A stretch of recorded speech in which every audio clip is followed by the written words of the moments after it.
មិនអីទេខ្ញុំទៅដល់ហើយឯលោកហាត់អីបានជាមកកេញនៅទីនេះអញ្ចឹងគេមិនឲ្យកេញនៅខាងមុខសន្តាគារអញ្ចឹងទេណាព្រោះអីនៅផ្ទាល់ដីអញ្ចឹងវាតិចណាប្រយ័ត្នឈឺផ្ដាសាយណាអត់ខ្ញុំសុំទោសផងណានាងដោយសារតែខ្ញុំជួបបញ្ហានៅនាងសារម៉ាតើខ្ញុំអាចសុំខ្ចីទូរស័ព្ទនាងខលបន្តិចបានដែរទេអ្នកបានសូមអរគុណនាងហើយ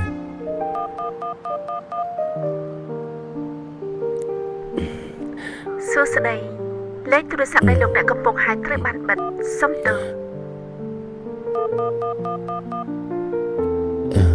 លេខទូរស័ព្ទនៃលោកអ្នកកំពុងហៅកំពុងស្ថិតនៅក្រៅតំបន់សេវាគ្មានអ្នកលើកទូរស័ព្ទលោកទេនិយាយអញ្ចឹងនាងជួយខ្ញុំបន្តិចបានដែរទេអាចឲ្យខ្ញុំចេញលុយ500សិនបានដែរទេអ្នកនាងក៏ខ្លាចខ្ញុំអីខ្ញុំមិនបោកនាងទេខ្ញុំនឹងសងនាងវិញណាមិនអីទេចាំខ្ញុំឲ្យលោកខ្ចីប៉ុន្តែលោកអាចប្រាប់ខ្ញុំបានទេថាលោកមានបញ្ហាអីទេណាបញ្ហាគឺអញ្ចេះទេខ្ញុំនឹងមិត្តខ្ញុំបាននាំគ្នាទៅរកស៊ីនៅឯគុនដុងរួចខាតបង់លុយអស់ចំណែកទូរស័ព្ទក៏គ្មានប្រើដែរខ្ញុំអត់បាយពីថ្ងៃមកហើយខ្ញុំគេងនៅទីនេះពីថ្ងៃហើយឥឡូវខ្ញុំចង់ទិញសម្បត្តិឡានត្រឡប់ទៅស្រុកវិញចាំខ្ញុំឲ្យលោកថ្ងៃនេះខ្ញុំមានតែ800យួនទេលោកយកវាទៅទិញសម្បត្តិឡានហើយក៏ទិញបាយម្ហូបឆ្ងាញ់ញ៉ាំទៅណាថ្ងៃនេះមិនបានល្អទេងងឹតម៉េចលោកស្នាក់នៅសន្តាគារខ្ញុំសិនទៅស្អែកនេះចាំលោកចេញទៅខ្ញុំអរគុណអ្នកនាងហើយណាមិនបាច់ឲ្យខ្ញុំគេក្នុងសន្តាគារទេឲ្យខ្ញុំស្នាក់នៅទីនេះមួយយប់ទៀតសិនបានហើយមិនអីទេសន្តាគារនេះគឺជារបស់ខ្ញុំឲ្យលោកស្នាក់នៅមួយយប់មិនគិតដូចទេម៉ាតែជាមួយខ្ញុំអរគុណអ្នកនាងហើយចឹងអាចារ្យឲ្យបន្ទប់គាត់មួយឲ្យខ្ញុំមកបន្ទប់ផងខ្ញុំត្រូវការងុតទៅចាបានថៅកែស្រីស្អែកខ្ញុំមិនបានជួនដំណើរទេសូមសុខសប្បាយតាមផ្លូវនេះបាទអ្នកនាងតកែបអីទេអរគុណហើយអ្នកនាងខ្ញុំសុំលេខតាក់ទងអ្នកនាងមួយបានដែរទេសម្រាប់ខ្ញុំផ្ញើលុយឲ្យអ្នកនាងវិញលោកមិនបាច់សងលុយខ្ញុំវិញទេអាចារ្យឲ្យនាងមកបានខ្ញុំមួយឲ្យគាត់ទេចាអ្នកនាងអរគុណហើយកុំបារម្ភអីអ្នកនាងតកែចាំខ្ញុំសងប្រាក់ជូនអ្នកនាងវិញណាសំណាងខ្ញុំខ្លាំងណាស់ដែលបានស្គាល់អ្នកនាងតកែសូមតែទទួលកាដូច្រើនពីខ្ញុំមិនចឹងអ្នកនាងនេះអ្នកនាងខ្ញុំជឿថាថ្ងៃណាមួយបើយើងមាននិស្ស័យមែនគង់ទៅជួបគ្នាម្ដងទៀតទេលោកមិនចាំបាច់សងវាមកខ្ញុំវិញទេបើសិនជាលោកពិតជាមានចិត្តមែននោះសូមលោកយកវាទៅធ្វើសប្បុរសបរិច្ចាគទៅឲ្យពួកអ្នកអត់ឃ្លៀងសក់សាច់ឲ្យត្រូវកាយអូបានល្អណាស់អ្នកនាងនេះសាបន្ទប់របស់លោកឡើងទៅសម្រាប់ចាអរគុណហើយបាទអ្នកនាងតកែបន្ទប់របស់អ្នកនាងគឺលេខ906ចាំមិនឲ្យខែនេះកុំភ្លេចផ្ញើរបាយការណ៍ហេតុអីវត្ថុឲ្យខ្ញុំផងចាអ្នកនាង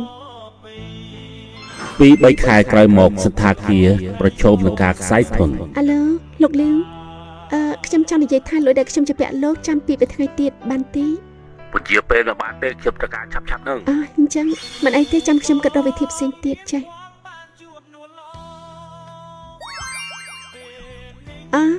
អ្នកស្រីលីណាការបងប្រាក់អ្នកស្រីនៅខែក្រោយតែសុំបងខែនេះបានទេខ្ញុំត្រូវការបន្ទាន់ពេលនេះខ្ញុំមិនបានមានលុយទេបើវាខ្ញុំខលទៅចាចាំខលមកណាបានអ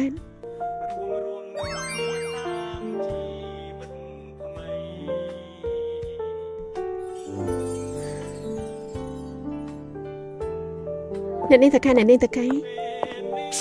លោកលីប្រាប់ថាប្រាក់ដែលគាត់ត្រូវសងតតែពី3ថ្ងៃទៀតដែលនោះខ្ញុំខលទៅឲ្យបើមិនអញ្ចឹងអ្នកនាងសាក់ខលទៅគាត់ម្ដងទៀតទេ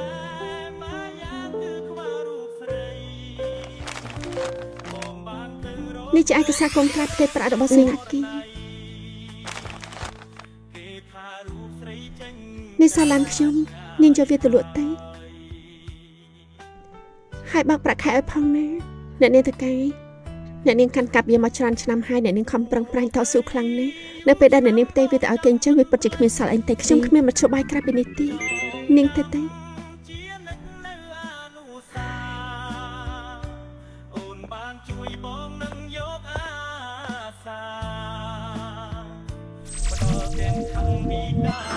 3ឆ្នាំក្រោយ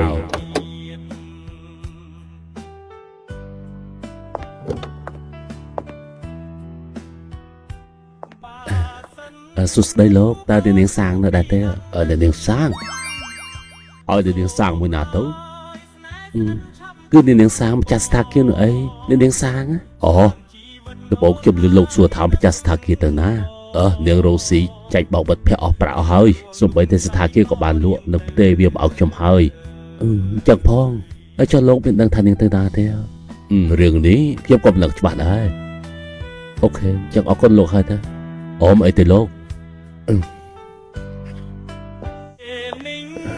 បងមានអ្វីក្រុមយ៉ា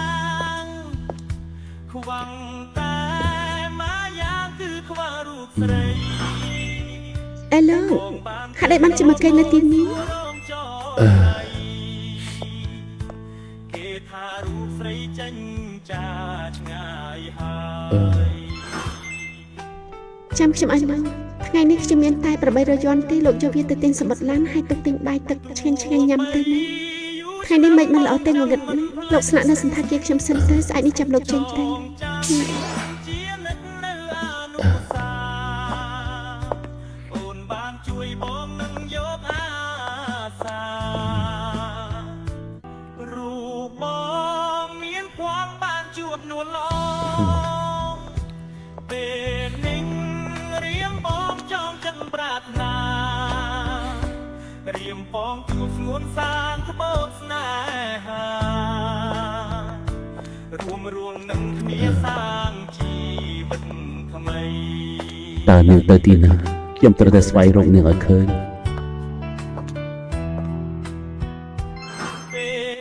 សួស្តីតើលោកជាតកងឡានអ្នកឲ្យខ្ញុំមកមែនទេ នាងឈ្មោះសាងមែនទេ លោកគឺលោកគឺជាអ្នកទិញសន្តាគារខ្ញុំលោកយិនមែនទេ អូហ្នឹងហើយមានប្រុសម្នាក់តាមសួររកនាង សួររកខ្ញុំ ហ្នឹងហើយគេថាក្រុមហ៊ុនរបស់គេត្រូវការមនុស្សម្នាក់ដែលមានបទពិសោធន៍គ្រប់គ្រងសន្តាគារដូចជានាងចឹងមិនដឹងថានាងចាប់អារម្មណ៍អត់ទេមើលទៅនាងមិនចាប់អារម្មណ៍ធ្វើវាទេមើលទៅ អត់ទេលោកខ្ញុំអរគុណលោកយិនច្រើនហើយអរគុណណាស់ខ្ញុំពិតជាចាប់អារម្មណ៍ អូល្អចឹងស្អែកនេះមក8ព្រឹកនាងយករបាយការណ៍ទៅជូនគាត់នៅការិយាល័យនេះទេ ចាប់បានលោកយិនស្អែកខ្ញុំមកទៅអត់ទាន់ពេល អូនបានជួយបងនឹងយកអាសាបដល់ទាំងខាងវិការមកឲ្យបង ជំរាបសួរលោកប្រធាន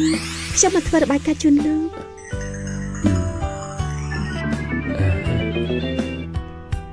បាសិនរូបអូនគូពីអណ្ឌិតសូម សួស្តីនាងសារិមាពួកយើងខានជួបគ្នាយូរហើយ សាងជីវិតអូនហើយនឹងបងរួមលំសៃតរៀងទៅ រឿងបន្ទាប់កាន់តែរំភើប